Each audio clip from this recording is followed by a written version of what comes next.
Today's episode of the Counselling Tutor Podcast is sponsored by Web Healer. You're a counsellor in private practice and you need a website, or you've got an existing website which you need help with. Web Healer are offering Counselling Tutor Podcast listeners, that's you, £100 off the cost of a website design and build. Now, Web Healers specialize in websites for counselors and psychotherapists. It's what they do. And the Web Healer team provide a completely non-technical, done-for-you solution, leaving you to focus your time on your clients. Operating for 20 years, Web Healer are a trusted resource amongst counselors when it comes to getting your practice online. So get the package details and claim your £100 off coupon for your new website by going to counsellingtutor.com/website. That's counsellingtutor.com/website. Hello and welcome to episode 353 of the Counselling Tutor Podcast. I'm Rory and my guest today is Meg Moss, Head of Policy and Public Affairs at the National Counselling and Psychotherapy Society, also known as the NCPS. She is a familiar voice to many of our listeners. In this episode, Meg joins me to unpack an important new NCPS policy document titled Principles for Relational Safeguards in AI Mental Health Tools. It's been created to help practitioners make sense of the growing number of therapy-related AI applications appearing in today's marketplace. So if you've ever felt confused, cautious or curious about how to navigate AI in mental health or indeed counselling practice, this is one conversation you don't want to miss. With that said, let's roll the intro.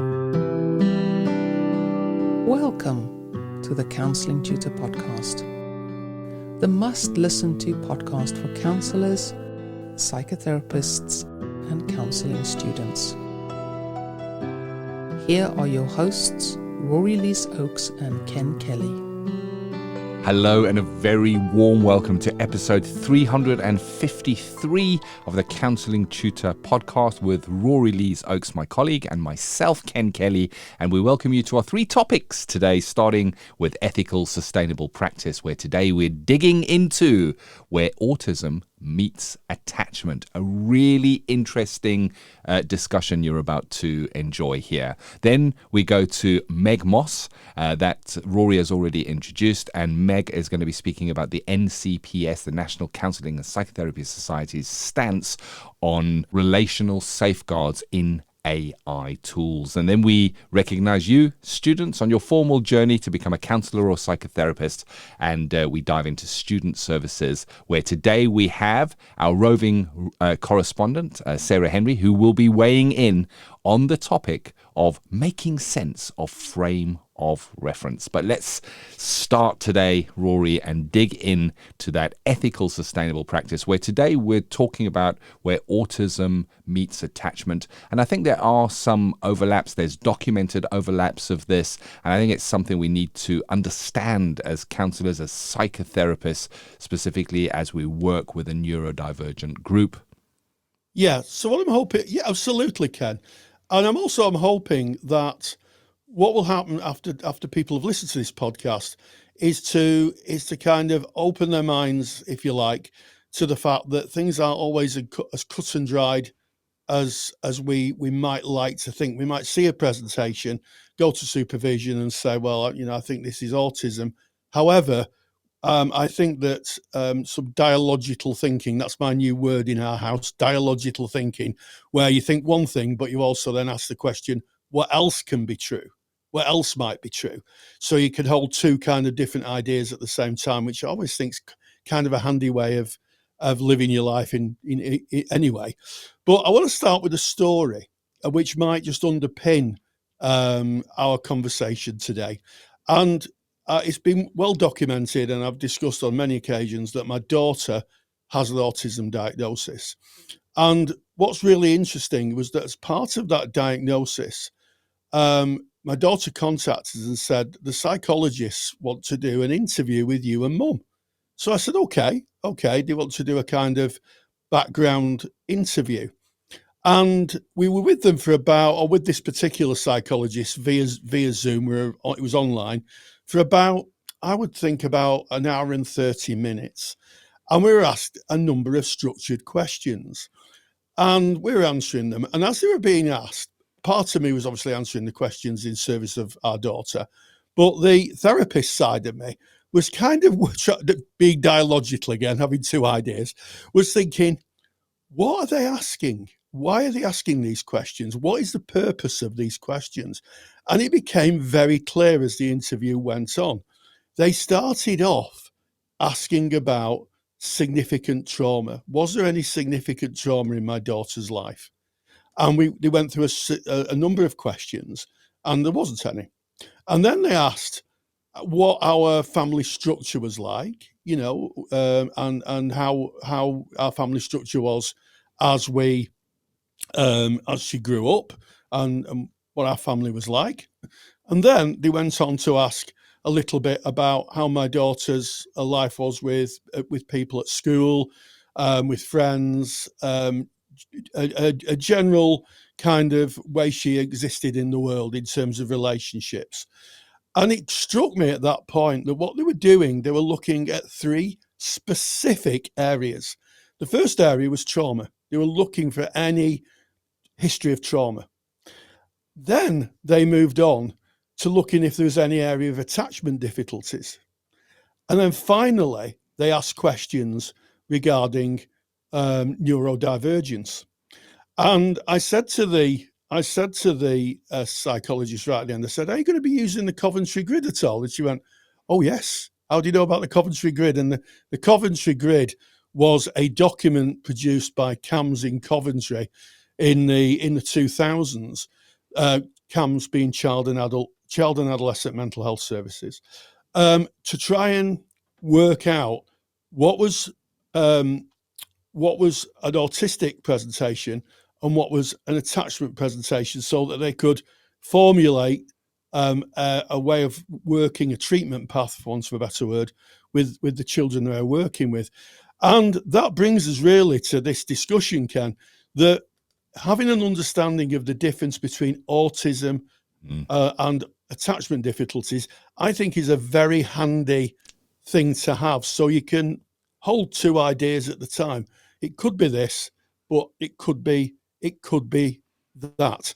And I guess that's where we start this, I think, quite a fascinating conversation, Ken. Yes. And I like how you've put could be into that sentence, because that's all we have to work with. Unless the person is on a formal road to diagnosis or they've self-diagnosed as neurodivergent, we're not there to diagnose them, but to hold information and to hold all the information, to have the could be's and acknowledge that there are multiple possibilities. But I think it's really important for us to first understand the main biological difference between maybe somebody who comes in who is autistic and somebody who may present with very similar kind of presentations, but related to attachment or their previous life trauma. And when we're looking at autism, we're talking about a neurotype. It is a way that the brain functions. That person was born, and that is the way that their brain was made up, and that is the way that they function within society.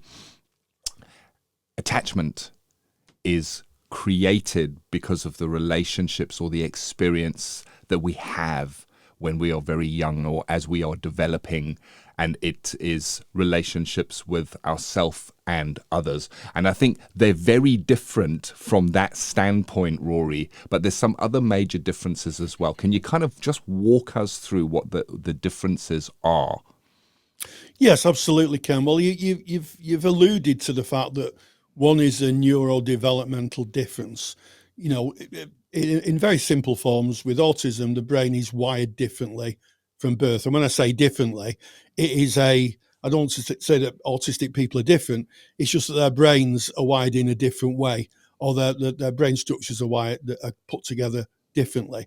With attachment difficulties, it's usually caused by relational or environmental issues, and it can be caused by disruptions such as family breakups, or caregivers not being available, neglect, where children are not looked after and cared for and loved, trauma, or as I said earlier, inconsistent caregiving.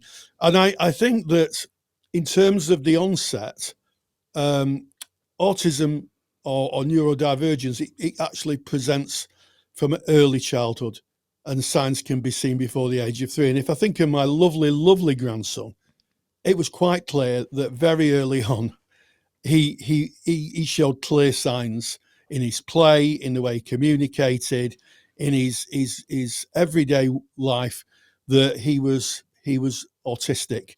With attachment issues, it usually develops after birth, and it's usually a relationship it's usually a function of relationships with caregivers. And what can happen is that if caregivers aren't consistent, aren't loving, aren't supportive, or they're unavailable for whatever reason, it's not always neglect. Sometimes you might have a caregiver who's spent a lot of time in hospital, being ill. That can help or sow the seeds of difficulties in attachment. And I think one final aspect is, with autism, the differences are communication-based, sensory processing, maybe restricted, repetitive behaviours or passions, interests. Where with attachments, it's shaped by early experience, and it's usually things like fear of abandonment, avoidance, mistrust, or hypervigilance. So those are the main differences. I have produced a handout for this, and Ken will give you the details of where to get that. But I think it's something that therapists should know about, because it presents more than we think, I think. Oh, very, very, very much so. And we'll move on to in a moment to just kind of what attachment is. And we've covered it in other episodes of the Counselling Tutor podcast, but we'll just revisit why there is this similarity in the presentation. But one of the things that really occurred to me as you were sharing that, Rory, you've shared your journey with your daughter, but you've also just shared the journey with your grandson. And one of the things we see with neurodivergence is it has a very strong link to genetics. It can run in families, so there's another clue there. But it's really interesting, when you were going for that formal assessment, when you were part of that, having been through that myself, there was also a call for information from others, not just my views on what was happening, and lots of questions around childhood. And again, here, looking for those trauma elements, but also looking for, were these traits that I kind of live with on a daily basis that are unique to me and my autism, were they showing themselves in those early years? But of course, we're talking now about the diagnostic side of things. But what is it that we might see, Rory? So, because it's interesting, isn't it? It's very similar. What might we see from attachment, and why is it there? Because you were just saying about how one is neurological, and it is a way of processing, and how that person is and how they process. The other one is very much based in protection of self because of experiences, and I've developed these ways of me surviving and getting through this by acting this way, which I guess with attachment theory, it is not maybe consciously available information to that person. They might be acting out, or will be acting out, I guess, most of the time from a subconscious point of view. So they're not thinking, this is attachment, and this is my attachment style, and this is why I'm doing this. But what is it that we look out for, Rory, in the therapy room? Well, I'm a great believer in clinical thinking. And clinical thinking is where you're working with the client and you're in the relationship, and then you have this like 30,000 foot view, like you're looking out of a plane window, you're looking down on the relationship, and you see, you're saying, part of you is saying to yourself, what am I seeing here? What's actually going on? And I think, as a general broad brush observation, autism doesn't go away. it doesn't go away. If people are autistic, they're autistic, and individuals can have a better, happier life if they're supported. There's adjustments, and you understand their way of being, and usually it can be things like they show less eye contact. If you're working with children, you get less kind of they don't play with the peers so much. They could be a bit socially aloof, and sometimes they have repetitive behaviours or passions. It used to be called special interests. Now they call passions. Those are kind of real telltale signs. With attachment, the change over time is that attachment can change, because with attachment we can build new neural pathways. And what happens is, like you take a different road. You have one road you have when you go, I don't know, you go to the supermarket, and that road is not a great road. It's a road that causes you a lot of problems, and with help, your therapist can help you develop a new sat nav. So you take a different road, and that road is how your brain develops. You develop new neural pathways to be able to function in the world and to be able to hold relationships, feel secure in the world. And I think the key phrase here with attachment, Ken, is secure. That's the key thing. People with attachment issues do not feel any way secure, or security can be a big part of how they are. People with autism may feel uncomfortable, they may feel misunderstood, but the word secure in its purest form is just that. And therapy can change attachment. Therapy can help people change attachment. It won't help someone change that being autistic. If you're autistic, you are autistic. If you're neurodivergent, you're neurodivergent. There's no therapy in the world, Ken, that will stop me being the way I am or the way you are. But if it's the attachment issue, that's true. Yes. But if it's an attachment issue, therapy will help you feel regulated. And I think that's another word. Regulation makes you feel that you're regulated, secure, and that you can start to build trust with people. And I think those are the key differences. Yeah, I like that. And I remember when I was training to be a counsellor, one of the exercises that we did when we were studying attachment theory was to identify our own attachment style. And I found it really enlightening. Now, at the time, I did not know that I was autistic. But however, when I started delving into the attachment styles, I started to have massive aha moments, and I started attributing a lot of what I feel and experience to attachment. And I think it's quite easy to confuse attachment to neurodivergence, specifically autism, because there are similar presentations or similar feelings. But you've very nicely explained how the mechanisms behind those are so very different. So we may be working with a client and they may not show much eye contact, and that can be used as a clue to suggest that there may be neurodivergence. They may be less reciprocal with us when we're working, or they may appear socially aloof. And there again, we may say, oh, that may indicate signs of autism.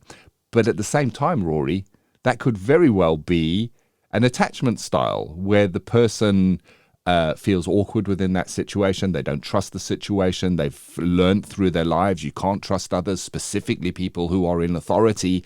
And here they are in a situation now where they feel really, really vulnerable and are showing those same kind of indicators. And I think this just circles back again to the importance of training, of formal training, because we can't take an indicator and say, yes, that's it, if it's a standalone. There's so much more of that person we need to take in and understand in order to work with that person in the way that is going to best suit them, Rory. Absolutely. And I think that there's a couple of takeaways here, important takeaways. And the first is that we're not here to diagnose or to analyze. Certainly if you're not a person-centered, if you're a person-centered therapist, or even if you're working in sort of the modern psychoanalytical approaches such as transactional analysis or maybe you're a Gestalt therapist, we're not here to psychoanalyze. What we're here to do as therapists, in my opinion, is to provide a safe, supported space that people can come and talk about their difficulties and then try to work through how they want to maybe make changes in their life and have their story heard. That's really the bread and butter of our work as therapists. Now, if you're listening very carefully to the client, it's maybe that as they're speaking about what's happening, they give you very strong clues whether they're talking from a neurodivergent place or maybe from an attachment place. But what is absolutely true and where you cannot go wrong as a therapist is if you have an understanding of autism or how to work with neurodivergence, yeah.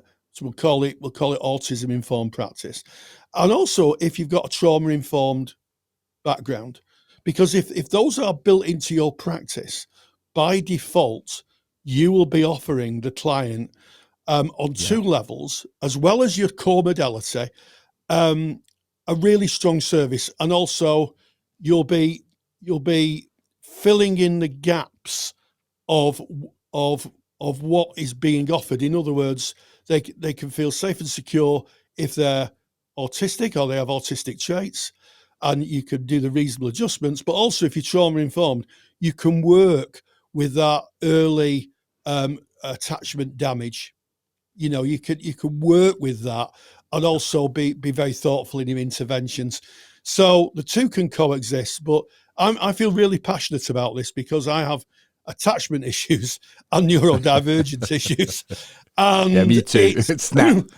And not even I can tell the difference sometimes. Not even I knowing me as I do, not even I can think, well, is it this or is it that? But I do know that if I see a therapist, I want someone who could hold both of those versions of me in a secure place. Oh, I like that. That's a beautiful way to come into land from this topic, Rory.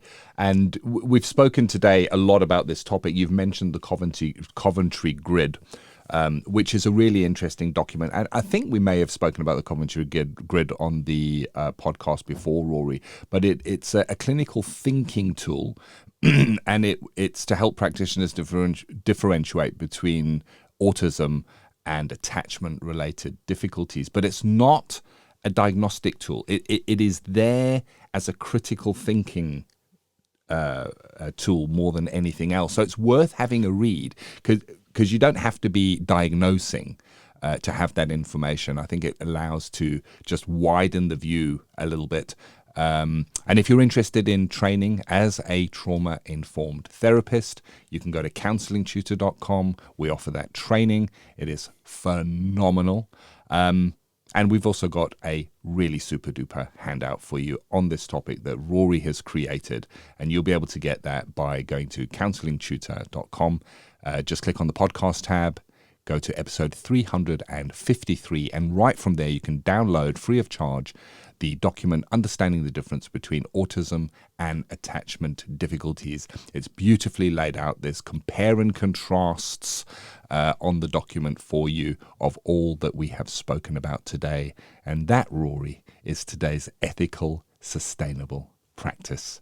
And we move right on in, without skipping a beat, to Practice Matters, where we have a regular guest and great friend of the Counselling Tutor Podcast, Meg Moss. You teed it up beautifully before, Rory. But we're speaking about the NCPS as an ethical body and their relational safeguards in AI tools. And there's never been a time that is where we need to look at this more, Rory. Absolutely. It's always a joy to host Meg. And certainly she brings a wealth of value and knowledge to the profession. NCPS, or the National Counselling and Psychotherapy Society, has issued a policy statement on relational safeguards in AI tools. If you're interested in the tools and all the links that Meg is discussing in the podcast, if you go to counsellingtutor.com, go to episode 353, you'll find those links in the show notes so you can download and have a look at those tools. Such an important conversation to have in a world where it literally every 5 minutes there's another AI mental health tool that appears in the app stores, and it's really important that as therapists we understand how to use AI tools responsibly. This safeguarding document does that. I caught up with Meg, and this is what she told us about it. Practice Matters is proudly sponsored by the Counsellor CPD Library. To access top quality, relevant continuing professional development for your practice that you can do at a time that suits you, and all for less than the price of a cup of coffee, visit counsellingtutor.com. The world of counselling and psychotherapy is rapidly adapting to the rise of AI, with new tools emerging that promise to support clients between sessions and assist therapists with administrative or reflective tasks. But with these exciting developments come essential questions. How do we, as therapists, make sound ethical decisions when selecting or using AI-based applications in our work? To help us with this, I'm delighted to welcome back Meg Moss, Head of Policy and Public Affairs at the National Counselling and Psychotherapy Society. Meg joins us to discuss a brand new policy document, Principles for Relational Safeguards in AI Mental Health. So Meg, you are a frequent flyer, but it's always a joy to see you. How are you doing? Yeah, thanks, Rory. It's good to be back. Do I get points or? Yeah, you do. We'll upgrade you to first class in the green room. How's Brilliant. that? I feel like I'm already there. I do. But yeah, no, thank you for having me on to talk about this. I really appreciate it. So can you tell me a bit more about why the NCPS is focusing on AI at this point? Yeah, so you've probably noticed, I think everyone's kind of noticing that AI tools are appearing everywhere now. They're in tech, they're in business, they're in kind of finance, but kind of increasingly and like rapidly increasingly, they are in mental health spaces.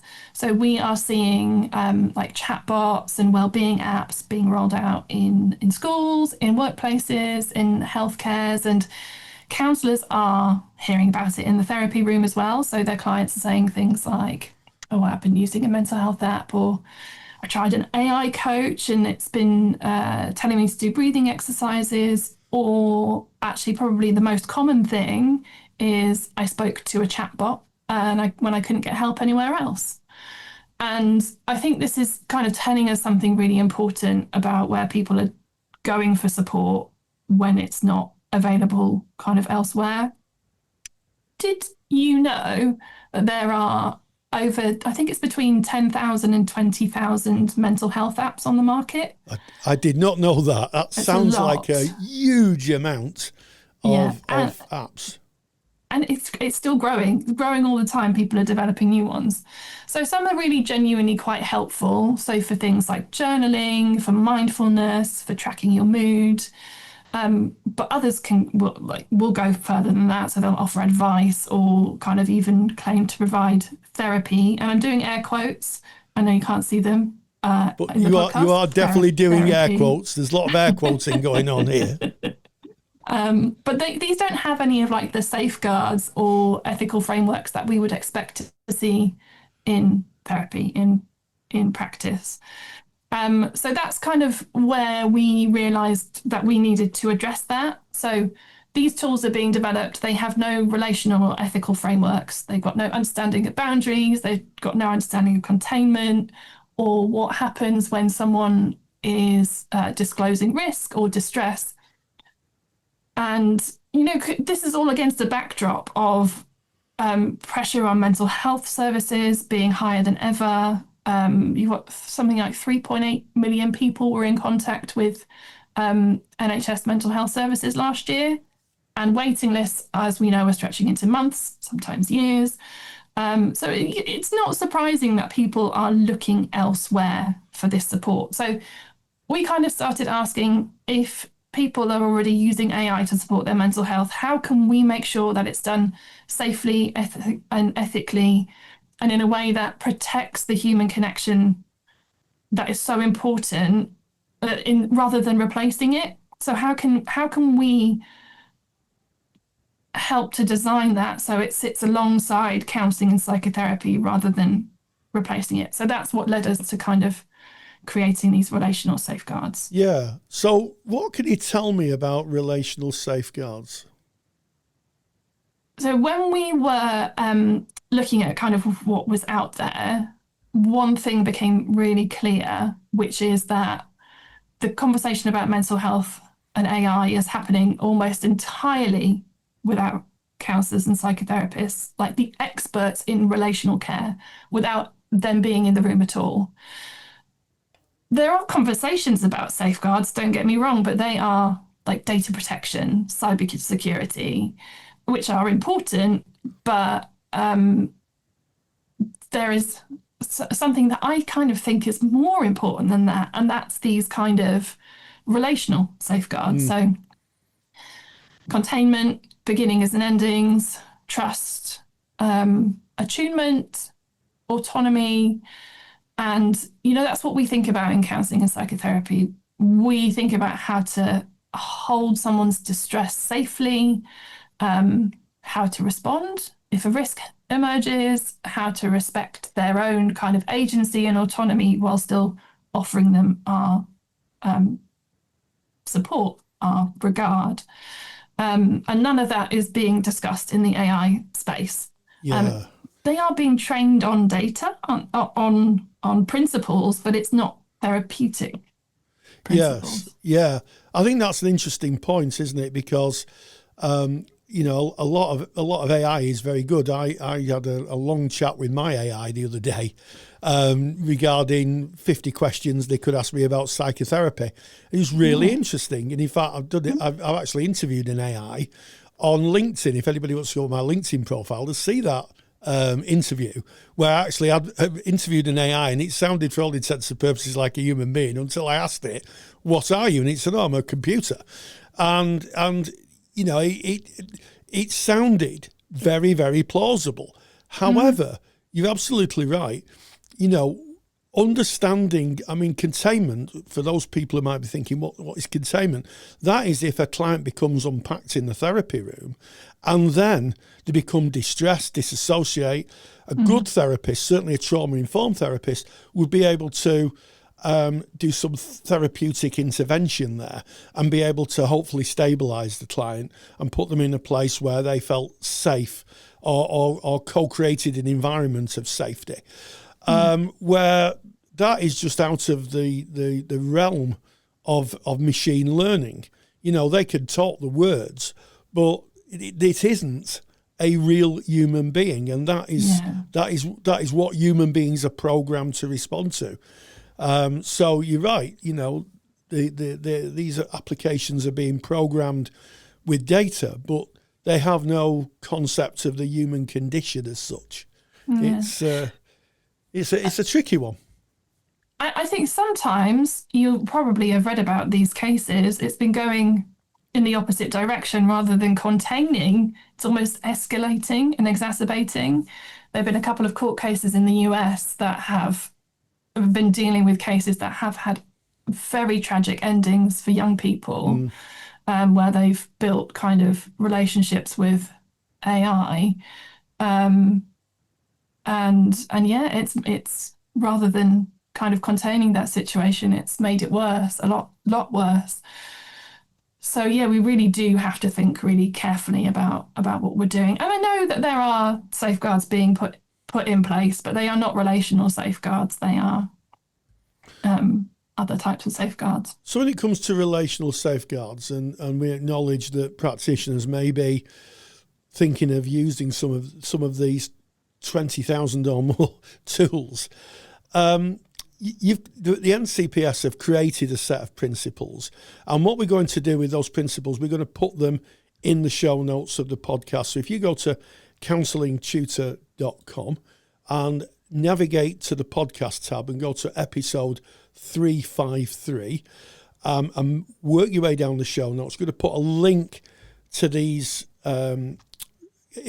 relational kind of touch points that NCPS have developed, and you'll be able to see them for yourself. Now, I was having a quick look. There seems to be 6 of them, and why do they matter? Why do these principles matter? These relational principles matter to therapists? So to therapists, I think because the world that our clients are living in is changing so fast, and it's changing much faster than I think we appreciate and realise. And more clients are coming into therapy having already used some form of AI or digital tool, as we kind of said before. And I think while sometimes these tools are really helpful and supportive, they can help someone manage between sessions. They can give them space to reflect when no one else is available. We can use these tools in a really helpful way, not anti-innovation at all. But the thing that they can also do and are currently doing is creating confusion. So a client might kind of assume that because their app is listening and it feels like it's really listening, that it's doing what a therapist does, but it's not the same thing.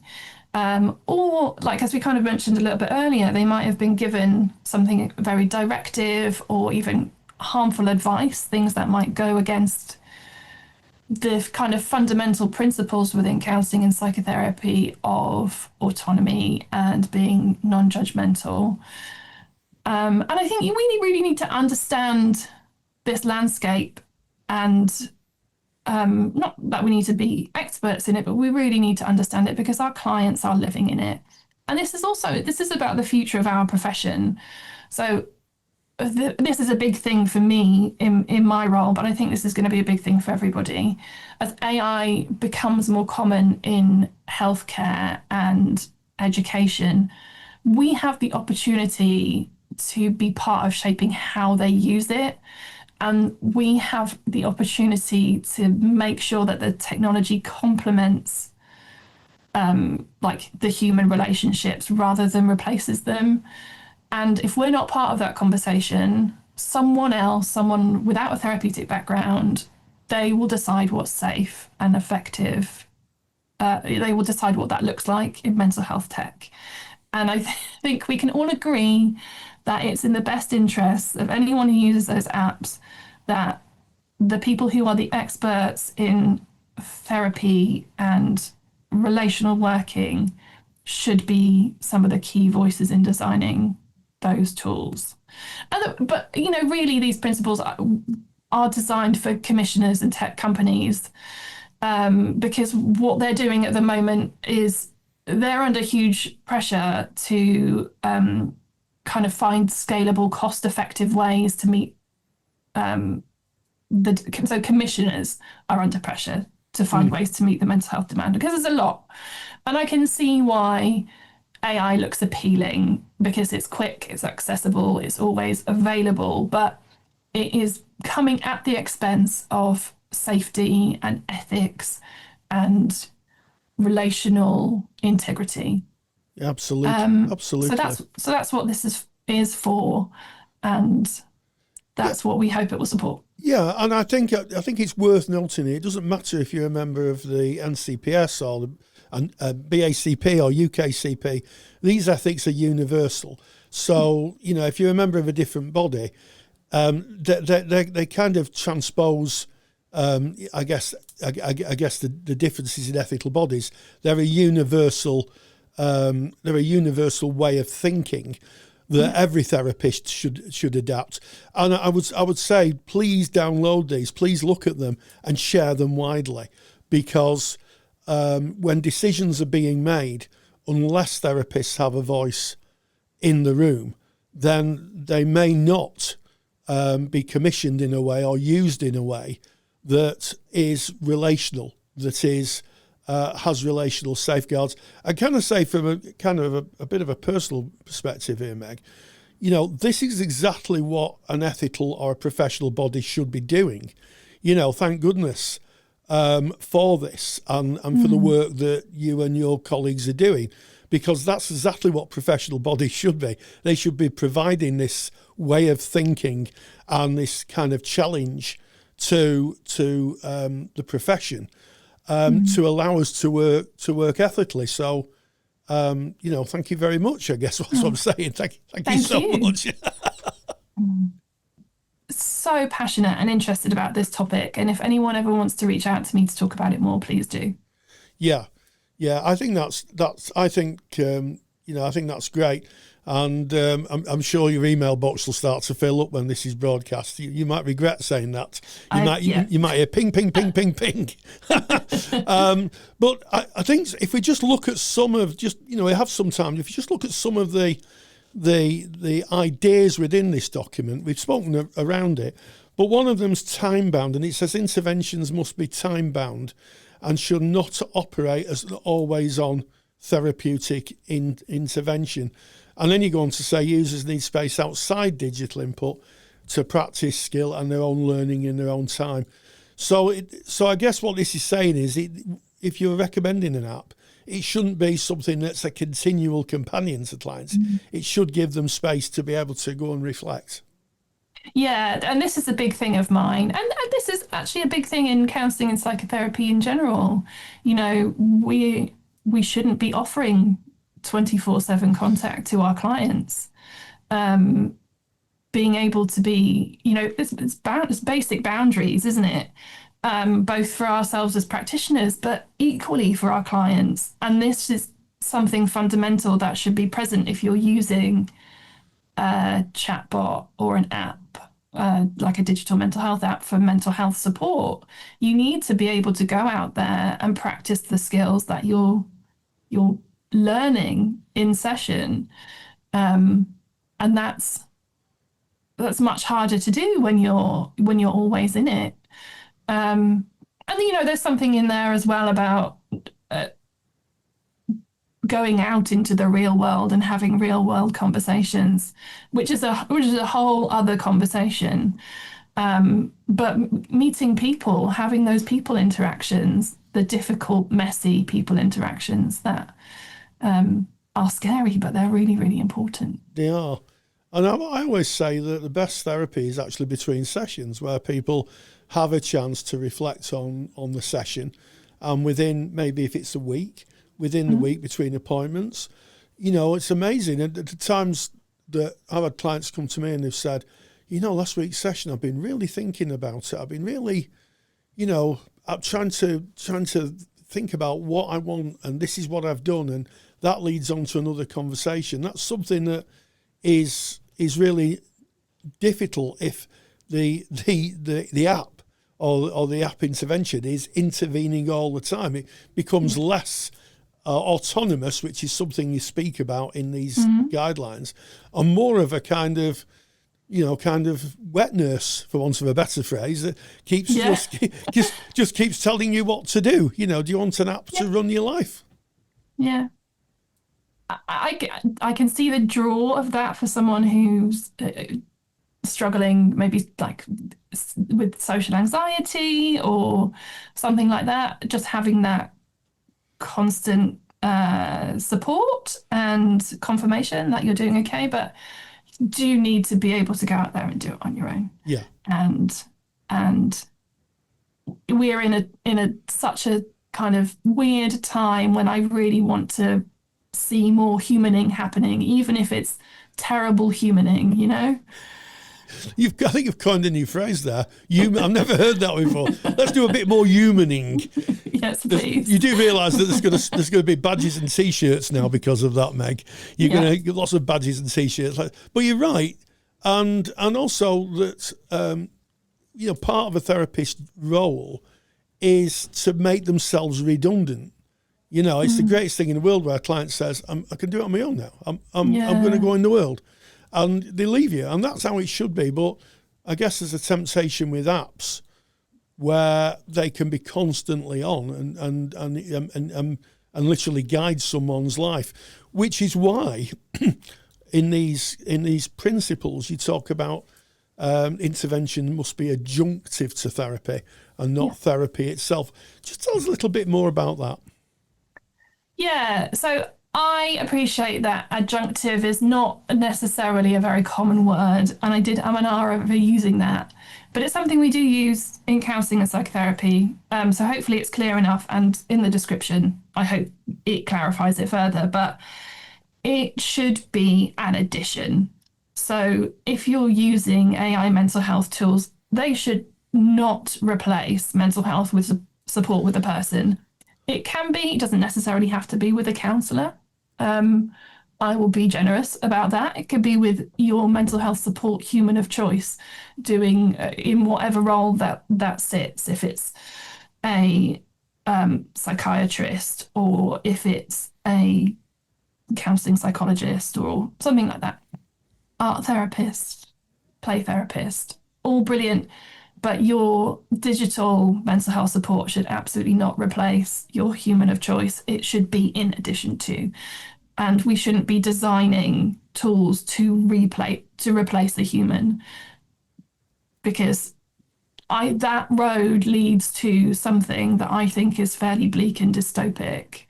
And I don't think is going to be, research shows it's not going to be helpful for anybody's mental health in the long run, especially when you consider the backdrop of loneliness, of isolation, of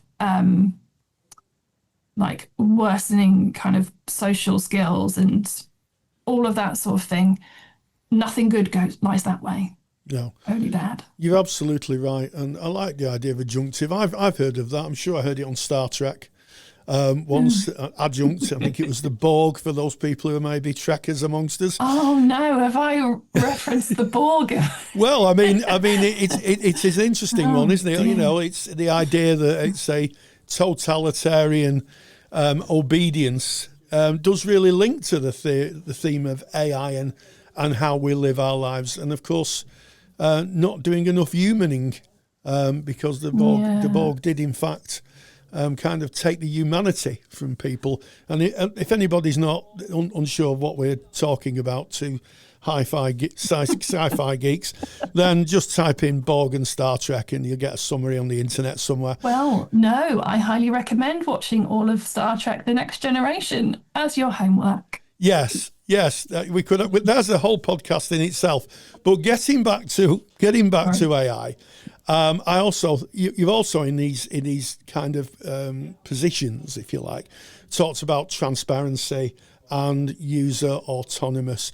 So just as we come to the end of our time together, Meg, if you just tell us a little bit about what transparency means and what user autonomous might mean as well.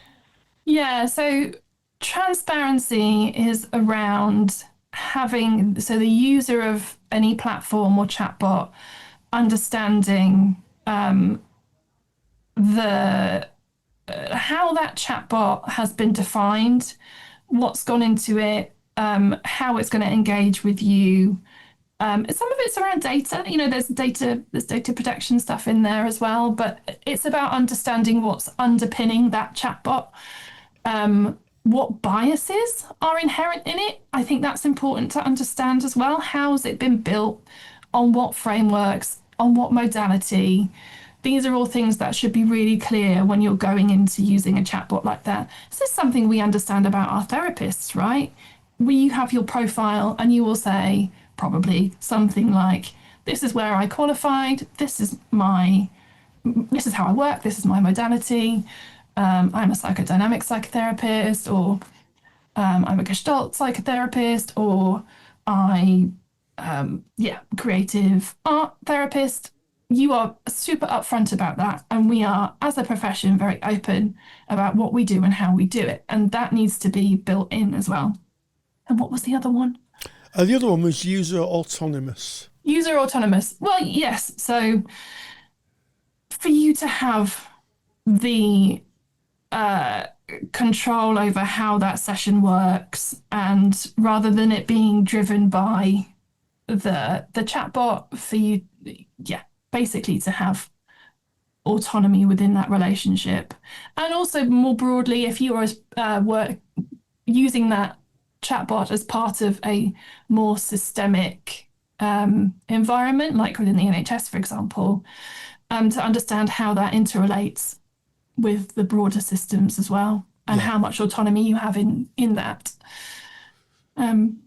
So, as we say, one final call to action. If you are interested, are using AI to support clients, or you're involved in the development of services that use AI, this document really is a must-see. It's a real touchstone to making sure that therapists have a voice in the development of AI and mental health. And you can do that by going to counsellingtutor.com, go to episode 353, find in the podcast tab, find the show notes, click on that, and you'll find this particular document, and we'll give you details of how to contact Meg. Such an important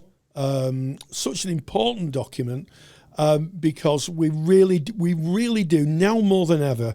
Therapists need a voice in the development of mental health services as it relates to the use of AI. So it's a plea from the heart, and it just goes to for me to say, Meg Moss, thank you for joining us again. Always a joy.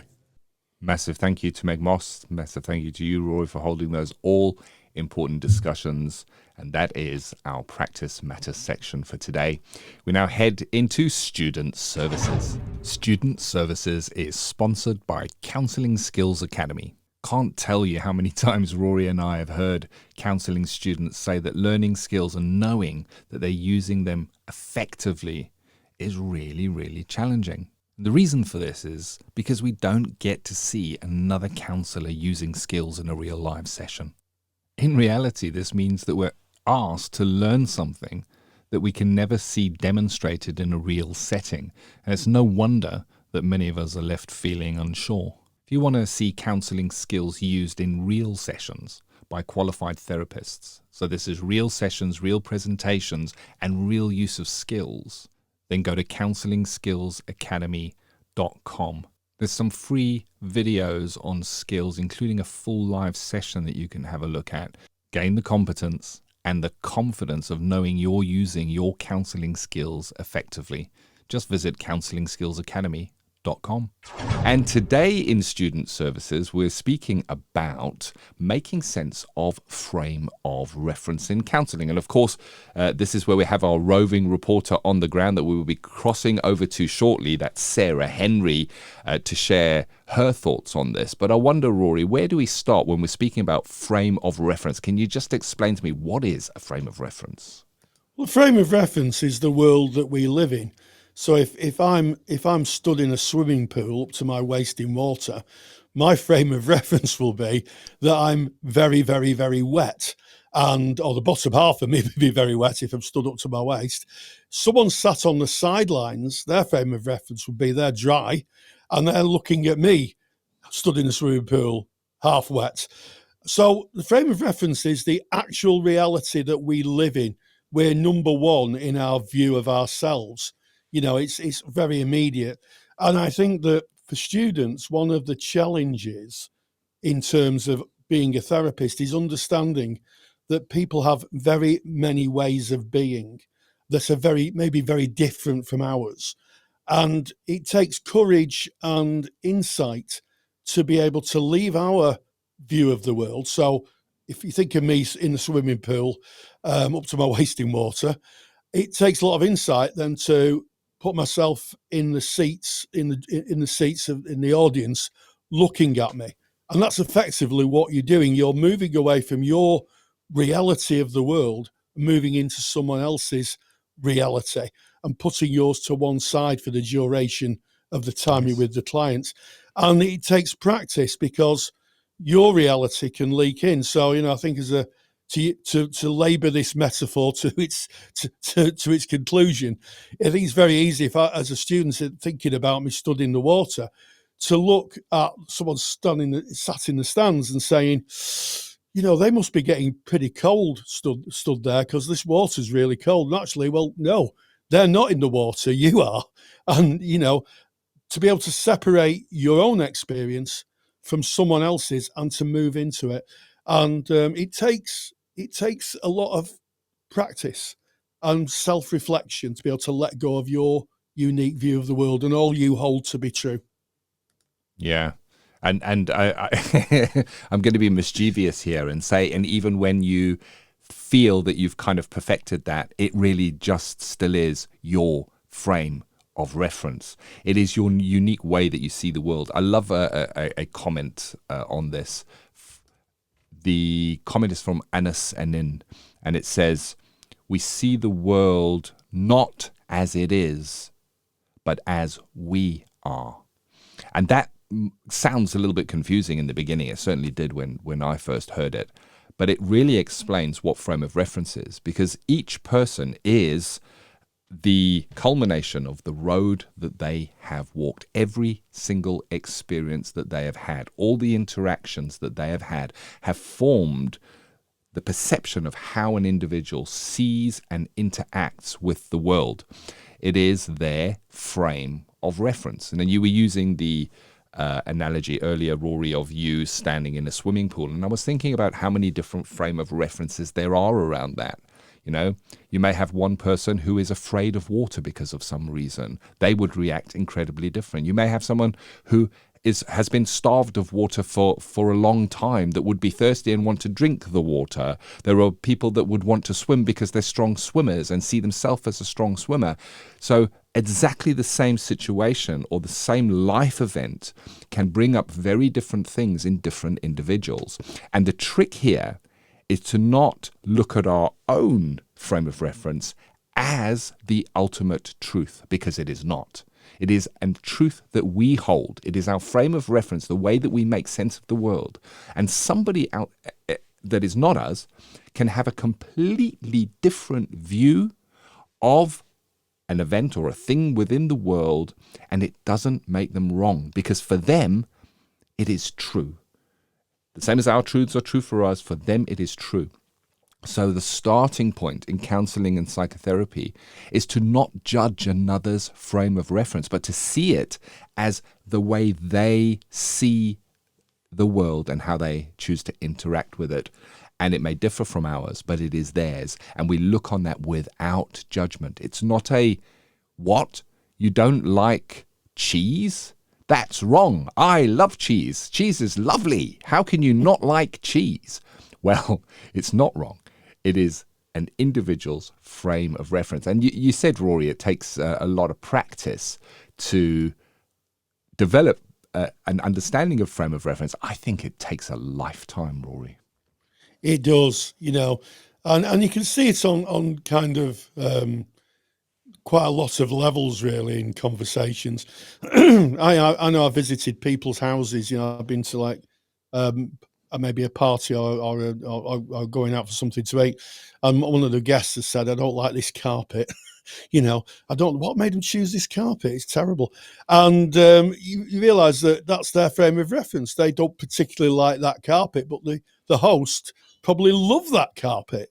And that again is a frame of reference thing, and it is a discipline, because what we have to do is we have to put to one side all we hold dear, all that we believe to be true and supports us in our journey in existence. We have to just put it just slightly to one side. We don't have to discount it off or never access it again. But for the time we're with the client, we have to access their frame of reference and to try and understand, what is driving, well, as Roger said, all behaviour is goal directed. What is it that's going on in their lives? without bringing in any contamination from our own frame of reference. And it's a very disciplined activity, because you literally have to put your own view of the world to one side to try and understand another's. And that's why people go to counselling training, a big part of that. And as you say, it's a lifetime's work. Yeah. And when we look at how this influences us as individuals and society as a whole, every argument, every war, it's all a differing of a frame of reference. No, my way is right, not your way. And so strong is that belief in our own truth that many have and will continue, sadly, to die for that. They will, I will go and fight for this because it is my truth, it is the truth. But the person on the other side of that line is saying exactly the same thing. They're going, no, my truth. And that is how strong it is, and how woven into society it is, and how woven into our own psyche it is.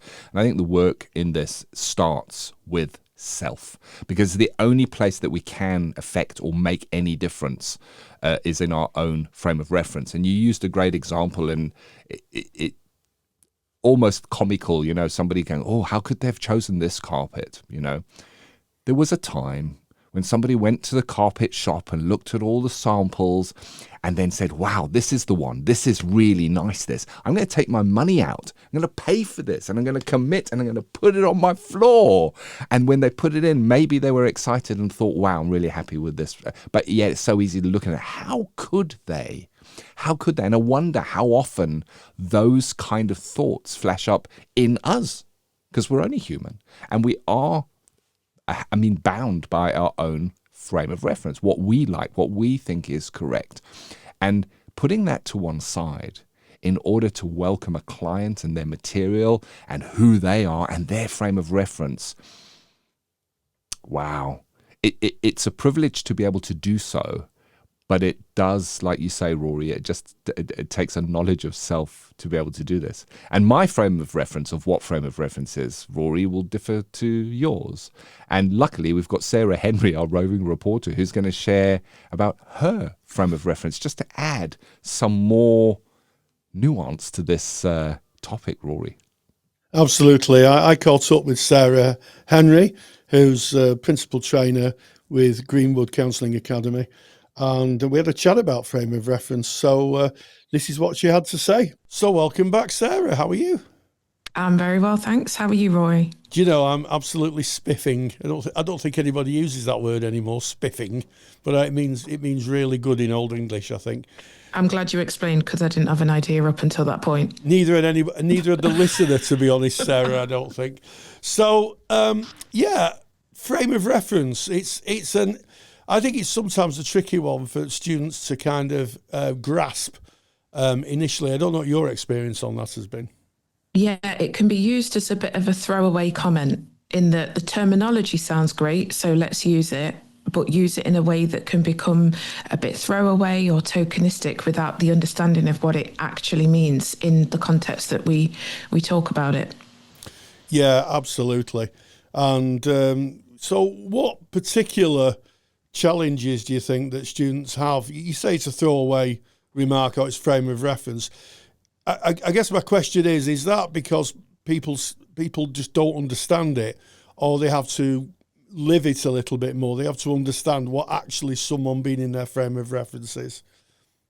I think both of those, but under the umbrella of actually appreciating what is it that shapes their frame of reference. So to say, well, this is my frame of reference and this is where I'm speaking from, I think all of us in the training environment, in the practicing environment, there's a duty that we have to understand what is it that shapes the lenses through which we see the world, because that then is when we can truly understand the frame of reference that we're talking from, rather than approach it from a defensive position of, well, that is my worldview and that is the end of the conversation. Yes. I think you've hit on a very important point here, in that sometimes people's frames of reference can be very different to our own. And that can be a barrier, I think, to listening deeply. When you've heard some, in my experience, certainly as a student myself, and as someone who's observed students, what can happen is that someone has a very different opinion, and all of a sudden that opinion clashes with the opinion of the listener, and can cause them either to stop listening or to then form a counter narrative to it and become a bit defensive, maybe. Oh, absolutely. And one of my favourite things about frame of reference is the fact that if people can't appreciate the really basic element of frame of reference, which is if it exists to me, then for me it's real. But that same thing may not exist in another person's frame of reference. That then is where we can get real breakdowns of connection. We can get breakdown of empathic understanding. What's real to me is mine to own, and it isn't by default real or even in the existence of the person that I'm trying to meet on a psychological level. Give us an example. Give us an example of how that can happen. An example for me, one that I kind of use in my learning environments is thinking about food that we eat. So I was raised in a Caribbean household, a Jamaican Caribbean household, and it was the absolute norm for us to eat curried goat. The friends that I had at school, the white friends wouldn't speak about that. However, when watching TV, I would hear about people eating deer and eating rabbits, which for me were horrifying for no reason other than they didn't fit within my frame of reference of animals to be eaten. And similarly, my friends would be shocked to hear that I ate goat, because for them, a goat didn't fit within the frame of reference of animals to be eaten. And what then can happen is a whole load of judgments, a whole load of disregard, or the attempt to rectify somebody else's worldview and behaviours. Because it doesn't exist to me, it in itself can't be true. Or because it exists to me in a certain remit, it can't be true as you are describing it in another remit. So as an example, kind of things like animals that we eat, is one that I use just as a basic. The rule for one isn't necessarily the rule and the norm for another. Yeah, absolutely. And that could be, looking at it from a different frame of reference, could be a vegan listener listening to someone who's a carnivore. Mm-hmm. And that could be equally as shocking. Is there a danger that people who have the same frame of reference can miss someone because they believe that everything that person's saying is exactly how they experience it? I think so. And I think that may well be because of the assumption of the same frame of reference. There are actually problems in that in itself, which is, are they really? If we think about all of the things that shape us who we are, our school experiences, our experiences in our families, our friendship circles, best experiences of work, etc.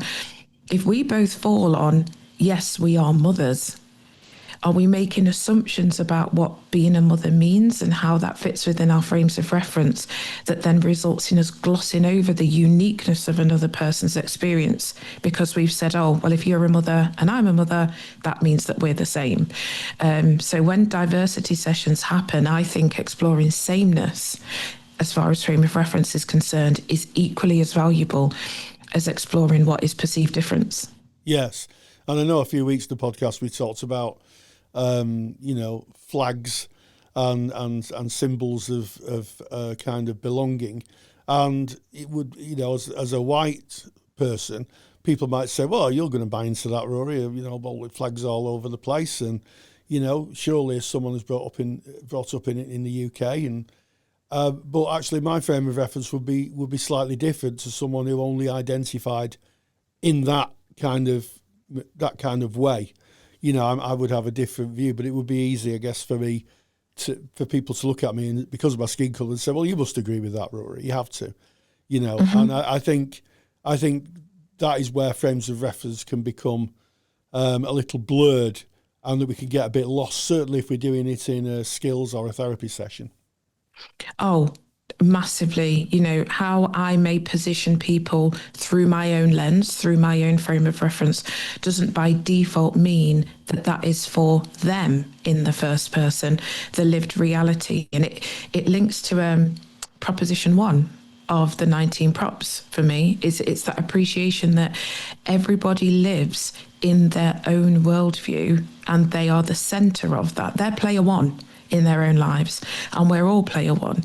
So understanding that, yes, for that individual, they have a worldview that I don't know. Yes. They've got a frame of reference I don't know.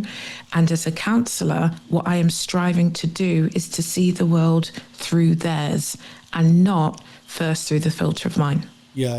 And that can be tricky, can't it? Because you have to release your filter. You have to take off your glasses and put on someone else's glasses. Yep. That's exercise I love doing in the classroom. No, tell us about that. Not with the literal glasses, but with this idea of what the self-awareness work on counselling training therefore does is it invites you to take off your own glasses, your worldview, and have a look at the smudges and have a look at the cracks on the lenses and any tint that's on the lenses, because it's shaping how we see the world. So self-awareness isn't merely, I know that I believe in this and that's the end of the story. It's about really exploring and daring to be vulnerable to say, is this prescription even serving me anymore? What a good point. Yeah. Are these actually my glasses, or are these the ones that my dad handed me? And it's really starting to think about and dare to brave, right, okay, do I dare look inward at who I am and my frame of reference before taking a position of stepping into somebody else's? Yeah. I find fascinating about the work of Rogers is that he spoke a lot about frame of reference, and this is what we're really discussing here. But in a way of being, he said something along the lines, and I paraphrase. He said it's not the work of the Bible or Freud, but it's to my own experience that I return to again and again in the process of becoming. But my experience is infallible. Therefore, it needs to be checked in new and primary ways. So was Rogers kind of saying that sometimes our frame of references need to be just gently challenged? I think that that's a really healthy perspective to take when offering any sense of opinion to the world, is I'm owning this as the way that I see it. And while it's as true as can be to me, I am not taking for granted that it is an unchallenged truth for you. And it kind of invites a multiple perspectives then. This is how it looks to me, this is how it looks to you. Can we see what the common factors are within that and create a sense of shared truth that then can inform our community or our society or our culture? And it's something that I think we, as not only a collective profession, but as a society, can really move forward if we appreciate is just because I'm right to me, it doesn't mean I'm right to the world. Yeah. And we're each a kind of small bit of what shapes the collective truth. But it starts with us understanding, I am part of a bigger picture, and not the entirety of the tapestry that makes up the world. Yeah, so I'm player 1, but I play in a team. Yeah, and also I'm just a non-playable character in the stories of other people. Yes. I'm player 1 to me, but I'm relatively redundant to the stranger that I pass on the street. And there's a lovely word that I came across, and I might pronounce it wrong, SONDER, which I'll pronounce as Sonder, and it's It's a word that describes the wonderful feeling that you get when you realise that every other person has all of the complexities and nuances that make them who they are that you have. So when you do appreciate that everyone else is player one and their life is as complex and as rich as your own, then that is called a sonder, and that's part of frame of reference and what we're trying to achieve. I'm going to write that down. I'm going to use that mercilessly now. You're welcome. Thank you. Thank you, Sonder. How interesting. How fascinating. As we come to the end of our time together, Sarah, I wonder any thoughts on what students listening could do to try to develop that frame of reference muscle, if you like? First and foremost, acknowledge that you don't know what you don't know. There is no shame in holding back an opinion on something if you don't know anything about it. And what that does then is it invites you to be open to experiencing the new information as it comes in. And so I would say that is a starting point. Is I don't know what I don't know can be a really powerful way of being open to the expansion of a frame of reference. Because the minute you step into, yes, I have a knowledge about that, yes, I have an opinion about that, and you launch from that place, then you're in fact limiting the experiences that are coming in because you are already convicted to denying that could be a truth for someone else. Well, that is the reason, that very statement is the reason we have external correspondents who bring us expertise. So thank you very much, Sarah Henry. Thank you. And with that, it's back to you in the studio, Ken. Thank you, Sarah, and thank you, Rory. There it is, frame of reference in counselling. And that is student services. And that kind of brings us to the end of episode 353 of the Counselling Tutor Podcast. Yes, we started off with ethical and sustainable practice, and we had a deep dive, I think, into where autism meets attachment. The idea that autism and attachment are different things, they can coexist, but having that dialogical thinking that, one thing could be true, something else could be true. It's a useful discipline, I think, for practitioners. On to practice matters with a pressing interview, a pressing situation, and that, of course, is the use of AI tools in therapy. Met up with Meg Moss, NCPS policy director of policy at the NCPS. Got my teeth out there, and she was talking about relational safeguards in AI tools. And just as a reminder, episode 353 of the Counselling Tutor Podcast. Just go to counsellingtutor.com. Episode 353, and you'll find all the links there to be able to make a ethical decision on how to use or what AI tools to use if you're using them within therapy. And on to student services, where making sense of frame of reference in counselling, a staple in counselling training and one that has to be mastered to be, I think, an effective therapy. And of course, a conversation with Sarah Henry, who spoke so eloquently about what frame of reference is and how students might be able to acquire it and learn to master it. And finally, thank you for your shares and likes and subscribes. And as always, and until the next time, stay grounded and stay safe. Take the stress out of your counselling studies and get the support of Rory and I by joining us in the Counselling Study Resource. Counselling Study Resource, or CSR for short, is the world's most comprehensive assignment guidance and study support resource for students just like you of counselling and psychotherapy. See how Counselling Study Resource can help you. Visit counsellingtutor.com. That's counsellingtutor.com. Thank you for listening to the Counselling Tutor Podcast. Find the show notes for this episode by visiting counsellingtutor.com.